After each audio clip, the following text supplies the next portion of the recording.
హస్తినాపుర రాజు శంతనుడు ఒకరోజు గంగా నదీ తీరంలో ఒక అపూర్వ స్త్రీని చూశాడు.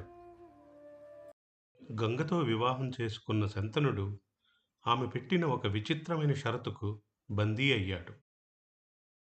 చివరికి దేవవ్రతుడు జన్మించాడు. అతడే భవిష్యత్తులో భీష్ముడు అవుతాడు. శంతనుడు మరొక్కసారి ప్రేమలో పడ్డాడు. ఈసారి సత్యవతి కోసం. తండ్రి సంతోషం కోసం దేవవ్రతుడు ఒక ఘోరమైన ప్రతిజ్ఞ చేశాడు. అదే తాను జీవితాంతం బ్రహ్మచారిగా ఉండిపోతానని.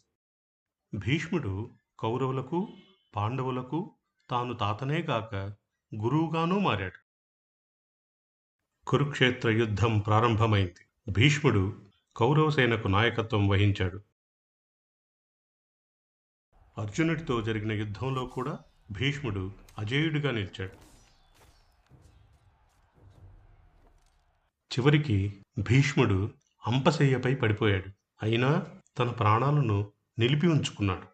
చివరి శ్వాసలో కూడా భీష్ముడు ధర్మాన్ని బోధించాడు. అనంతరం పరమపదించాడు.